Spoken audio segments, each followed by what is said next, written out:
Fala Vaso, como é que vocês estão? Mikael Silva aqui, sejam bem-vindos a mais um vídeo. E nós estamos iniciando agora mais um vídeo e vamos falar acerca da nossa série do livro O que o governo fez com o nosso dinheiro.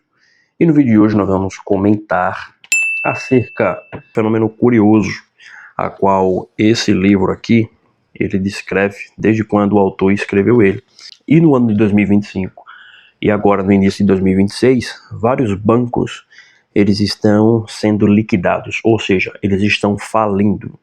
E esse livro ele explica muito bem o que acontece quando esses bancos eles declaram processo de falência e fica exposto à fraude que é o sistema monetário da atualidade. O preço do ouro saiu em agosto de 2025 de 3.297 dólares para dentro de 6 meses 5.040 dólares. Isso quer dizer que o ouro ele subiu aproximadamente 53% em 6 meses, enquanto a prata ela subiu no ano passado inteiro e no início desse ano a mais de 100%. Ela disparou o seu valor de mercado. Geralmente quando esses ativos eles começam a explodir, significa que algo não está tão saudável quanto deveria e que os mercados financeiros eles estão com sérios problemas. E é o que está acontecendo com a maioria dos países, quebradeira de banco em geral. Aqui nós estamos vendo o preço do Bitcoin hoje, ele está caindo um pouco, né? Está em 86.680 dólares. Então o preço deu uma recuada, beleza? É uma ótima oportunidade de compra. Voltando ao assunto do nosso livro, que é falar o que o governo fez com o nosso dinheiro, nós estamos vendo, principalmente aqui no nosso país, uma série de escândalos envolvendo bancos digitais, a qual os donos desses bancos tinham ligações políticas e escondiam fraudes bilionária, trilionária, pagavam esquema de propina a uma série de pessoas influentes do nosso país. E as pessoas que tinham dinheiro nesse banco, elas até 250 mil elas serão ressarcidas, e o governo junto do Banco Central estão escolhendo alguns outros bancos para cobrir esse buraco a qual esses bancos digitais que estão declarando falência eles deixaram. Se você tem mais de 250 mil no banco, você só irá receber até o teto, que é 250 mil. Passou disso, você entra no prejuízo. Só que como nada é de graça e como esse livro ele explica detalhe por detalhe que o dinheiro ele tem o preço e o preço do dinheiro é determinado pelo poder de compra dele, quando nós vemos uma série de bancos quebrando, o Banco Central acionando uma série de outros bancos para poder cobrir esse prejuízo e ressarcir os investidores, nós entendemos e vemos também algumas ligações políticas, nós entendemos que de algum lugar o governo vai ter que tirar esse dinheiro. Ou ele vai aumentar os impostos, ou ele vai ligar a máquina de impressão, para que isso possa, de alguma forma, cobrir esse buraco. O que acontece? Se ele aumentar mais impostos, tem um limite a qual ele pode aumentar os impostos, porque depois de um tempo deixa de ser efetivo e as pessoas já não conseguem mais produzir. E se ele imprimir mais dinheiro, ou seja, aumentar a base monetária, a curto prazo ele consegue ressarcir os investidores, mas a longo prazo ele desvaloriza o poder da sua moeda ao longo do tempo. E na maioria das vezes o que o governo faz é justamente imprimir mais dinheiro para poder pagar as dívidas que ele tem nesse exato momento. E como o nosso juros ele está alto, nossa bolsa está bombando, nosso juros está aproximadamente 15% ao ano, a tendência é esses cortes de juros acontecerem no ano de 2026. Quando acontece o corte de juros no ano de 2026, isso demonstra que, baixando o corte de juros, a dívida do governo ela fica mais barata, logo o governo ele tem mais possibilidade de imprimir mais dinheiro para poder financiar a sua dívida, porque ele não deixa de gastar. Logo, isso também passa um recado para os investidores que não compensa deixar o dinheiro em renda fixa e colocar em renda variável, como por exemplo ações, que a nossa bolsa está batendo recorde atrás de recorde de valorização, porque não é o dinheiro dos investidores do Brasil, e sim o dinheiro dos investidores de fora que está fazendo especulação.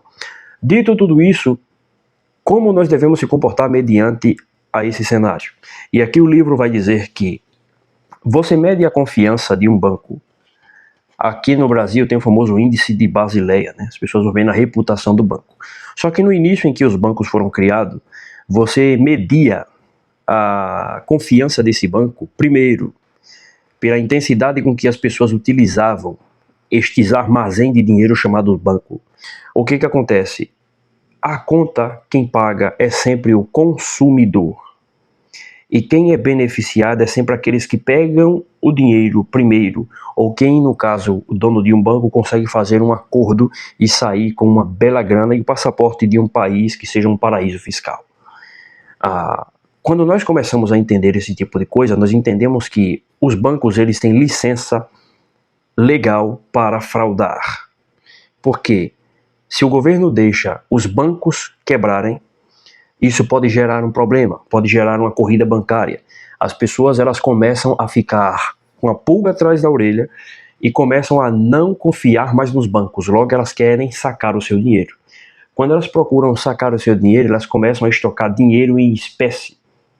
Elas sacando dinheiro em espécie, logo o governo não tem, junto dos bancos, acesso ao dinheiro dessas pessoas para poder ficar emprestando para um e para outros e assim gerando taxa para poder recolher mais dinheiro. Então se gera uma corrida bancária, as pessoas não confiam nos bancos, a qual o governo diz que é confiável, logo nós temos um problema. Para não gerar um problema em uma sociedade como um todo, quando os bancos começam a ficar insolventes e o governo vê que são bancos relevantes, ele vai e compra aquele banco, ele financia a dívida daquele banco, ele salva aquele banco, imprimindo mais dinheiro e pagando a dívida daquele banco. E de alguma forma essa dívida ela vai ter que ser paga. E ela é paga pelo próprio contribuinte, porque o governo acaba aumentando os impostos ou imprimindo mais dinheiro, fazendo com que o preço das coisas comece a aumentar e o poder de compra da moeda desvalorize brutalmente. É por isso que, em contrapartida, quando você começa a entender que hoje em dia o discurso é de criminalizar o dinheiro físico, ou seja, existem vários projetos de lei que estão proibindo o uso de dinheiro em espécie e digitalizando o dinheiro. Quando o governo ele quer digitalizar o dinheiro, ele está procurando por uma possibilidade de ele apertar um botão e criar 1 trilhão dentro de poucos segundos e assim ele poder gastar esse dinheiro com que bem ele entender.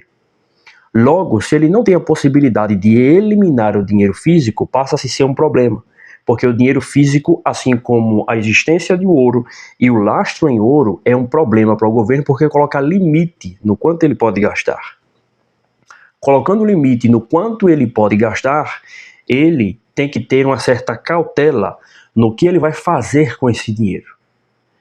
Quando você começa a entender acerca disso, você vê que existem países como, por exemplo, a Argentina, que também tem algumas proibições de você fazer transações em dinheiro físico. Mas a economia pujante naquele país, ela funciona do comércio negros e cinzas, ou seja, da ilegalidade. As pessoas não deixaram de utilizar dinheiro físico, pelo contrário, os impostos, as tributações são extremamente altas, mas as pessoas, mesmo assim, elas possuem o hábito de terem dólar físico. Aqui entra também a questão do Bitcoin. Por quê? Uma vez que você está num país onde está criando-se leis cada dia mais que proíbem você utilizar dinheiro físico e sempre adquirir a moeda do governo que você sabe que vai a zero, que você sabe que está cada vez mais impossível de você conseguir fazer mais dinheiro naquele país, o Bitcoin ele entra como uma solução. Por quê? Porque ele te dá a verdadeira propriedade e te protege contra essa desvalorização intencional do governo da sua moeda.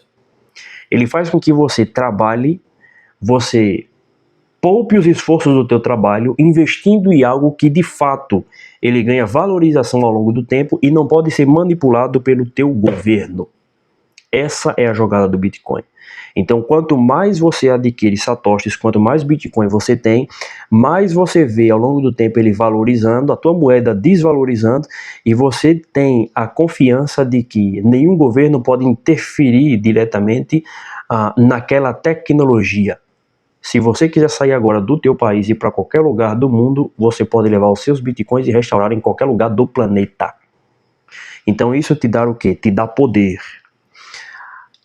Com ouro também acontece a mesma coisa, e o autor ele vai relatar isso no livro. Com ouro acontece a mesma coisa. Só que o ouro ele tem um problema que é o seguinte: ele tem a questão de, ele pode ser transportado, ele pode, mas exige-se licença.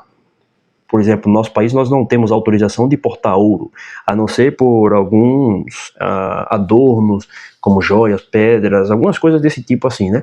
Mas você não pode estocar um cidadão comum ouro na sua casa, porque isso é crime, ok? Em vários outros países da Europa também é crime.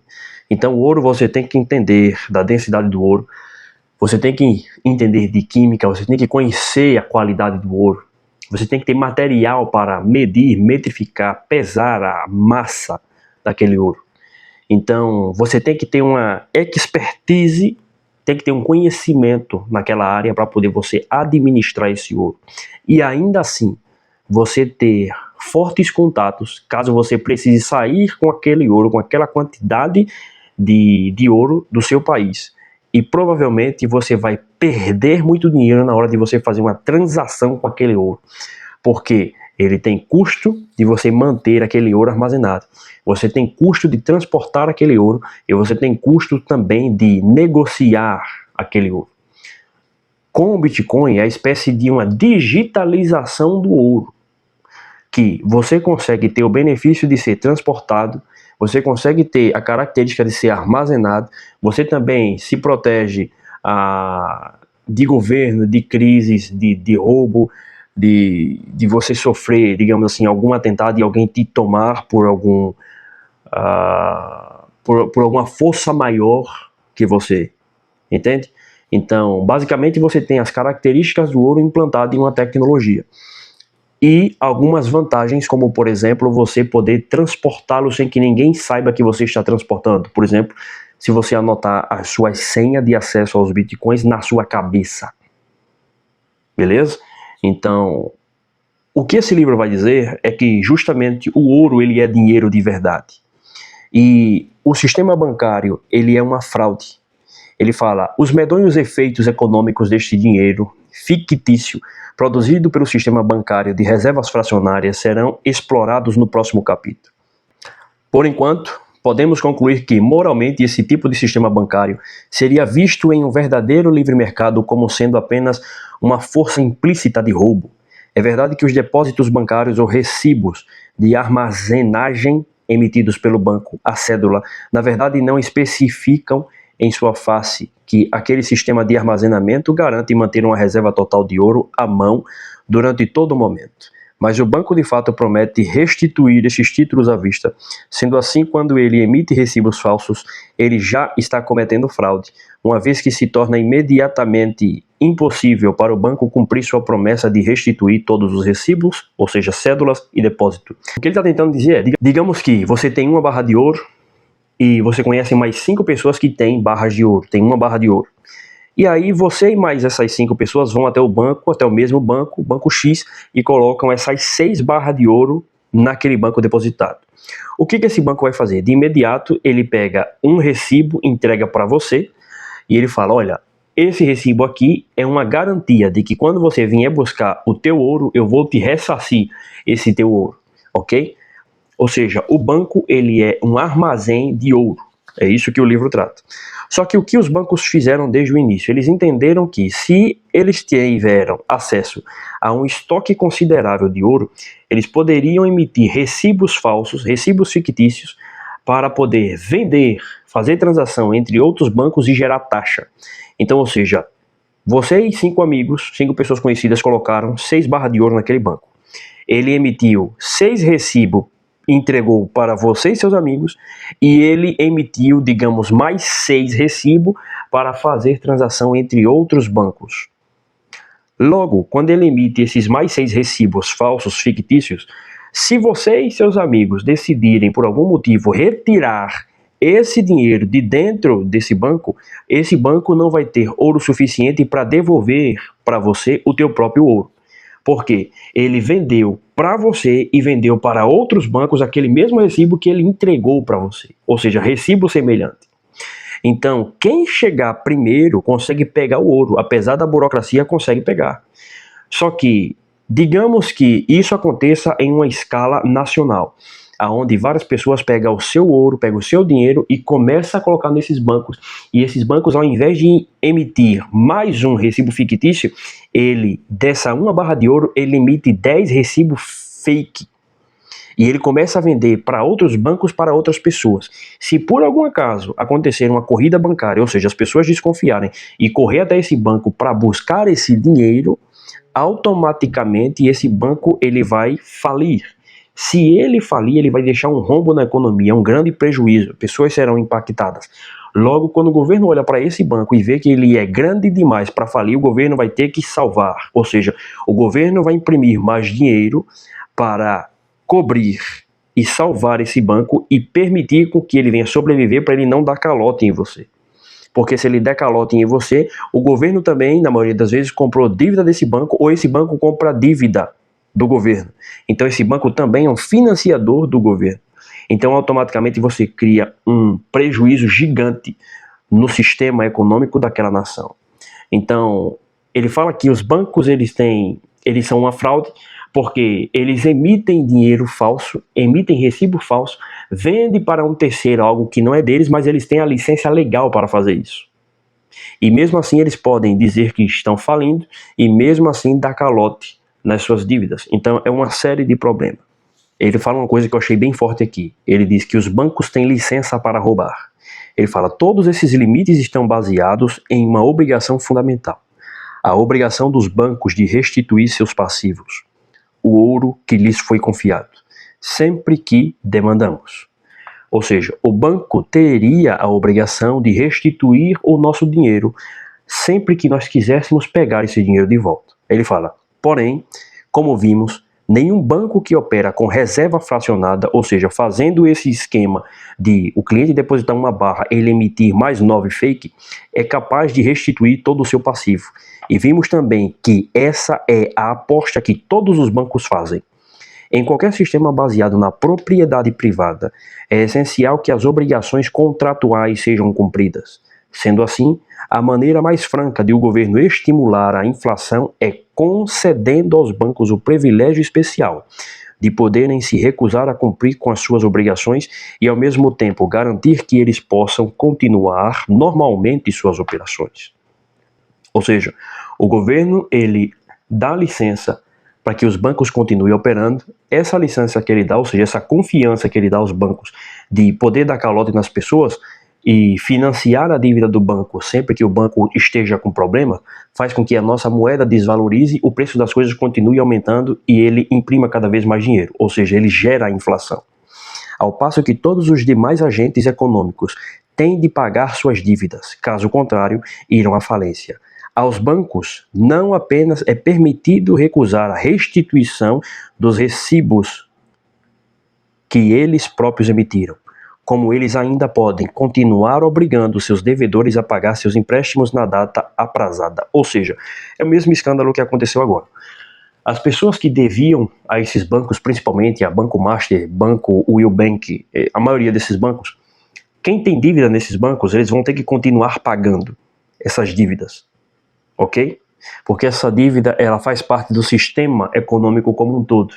Então existem instituições que assumirão o controle dessas dívidas e a pessoa que fez a dívida vai ter que pagar de qualquer jeito. Só que, se você tinha mais de 250 mil reais, você só receberá no máximo 250 mil reais. O que passou disso, você fica no prejuízo.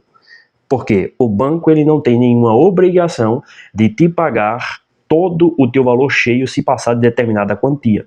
Porque ao invés de ele trabalhar com o estoque real, ele trabalha com estoque fracionado. Ou seja, aí o autor fala, o nome dessa prática se dá no sistema legal de suspensão da restituição em espécie.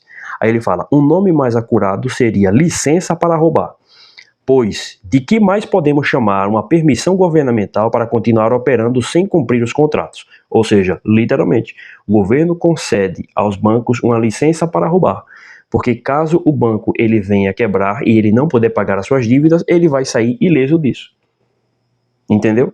Porque o governo vai salvar, vai imprimir mais dinheiro e vai salvar esse banco. E em contrapartida, quem vai pagar o preço disso é a população daquele país, em forma de imposto, em forma de perca de patrimônio e cada vez mais, se as pessoas não entendem como que funciona o dinheiro, se as pessoas não entendem como que funciona essa ferramenta que é um meio de troca e que o governo ele utiliza desse meio de troca para gerar falsa riqueza, ele se apropria cada vez mais da riqueza da nação, acaba escravizando cada vez mais os moradores daquela nação, a população daquela nação.